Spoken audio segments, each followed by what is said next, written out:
रामे ए रामे हजुर मालिक साहब यता आइज त आइहाले आइहाले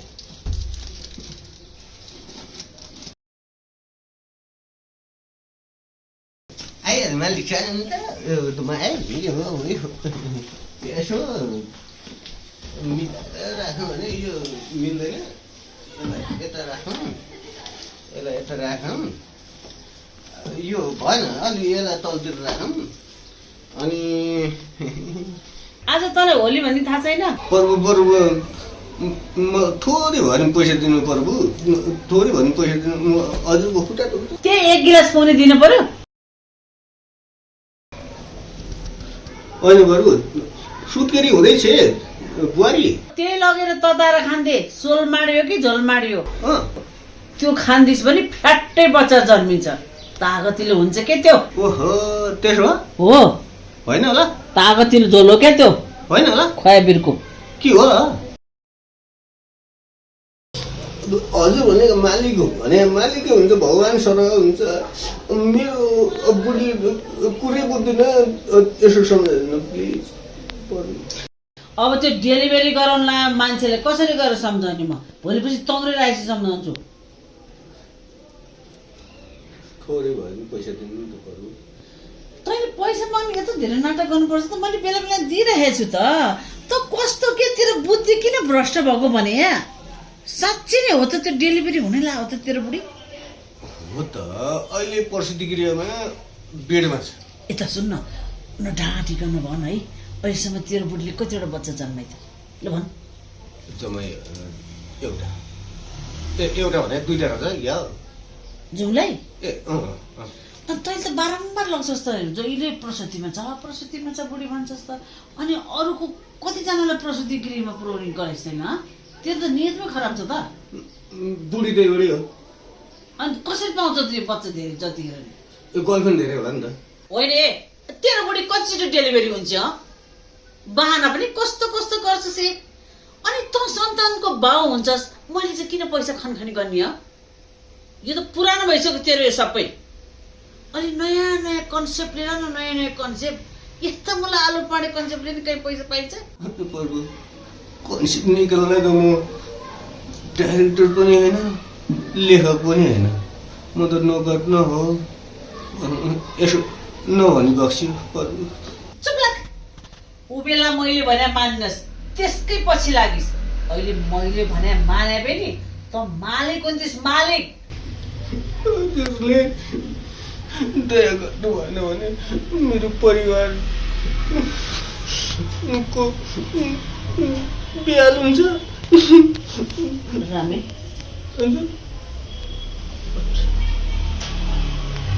अब यो बन्द कोठाभित्र रमाउनेलाई के थाहा बाहिरको दुनियाँमा कस्तो छ के भइरहेको छ हेत्लाटा तँ छस् र पो म छु तँ नभएको भए मेरो महत्त्व हुन्थ्यो तैँले भात पकाएर दिएको छस् मैले खाना पाएको छु बेला बेलामा पानी भरिदिन्छस् पानी खाएर मैले बस्ने भएको थिएँ तैँले मेरो घरमा सबै पुछा लगाइदिएको छस् मेरो दिमाग कस्तो फ्रेस छ अनि तँ लाटा रोइरहने हो यतिखेरसम्म नरो तँ रोएपछि मलाई पनि यहाँ नरमाइलो लाग्छ अनि मेरो परिवार बचाउनु पर्यो नि त पर्व ओ म त्यही भन्दै थिएँ कि तँलाई त नरो के नरो उहाँ आउनु पत्र परेर बसेर पैसा तँलाई म जे भन्छस् त्यही दिएको छु पोहोर पनि त तेरो छोरी जन्मिँदा मैले खर्च पानी दिएको होइन पुरै सुत्केरी खर्च हेरे हो कि होइन यो पालि छोरा जन्मिन्छ हो अब छोरा जन्मिया छ खसी काटेर भोज खुवाउला गाउँमा लगेर अब यही बहानामा सुन रमेन रमेन अब तैँले नि मैले जहिले सुत्केरी खर्च दिइरहेको छ जे भने मान्छ भनेर वर्षै पछि बच्चा पाइरहन्छ होइन नि 2 सन्तान ईश्वरको वरदान माइलो खोइ माइलो नि त्यही हो कान्छन् त्यही हो माइलो खोइ त पाटोमा आउँछ अब 3टा पाउनु पर्छ चुप्लाक गदा तेरो बुढी मेसिन हो ईश्वरले दिएपछि हात थाप्नु परेको पर्यो। यो ईश्वरले दिने नदिने केही होइन, सबै तेरो मानसिकतामा भर पर्छ। धेरै बच्चा मात्रै जन्माएर के गर्यो भने लाउन खान दिन सकिन्न,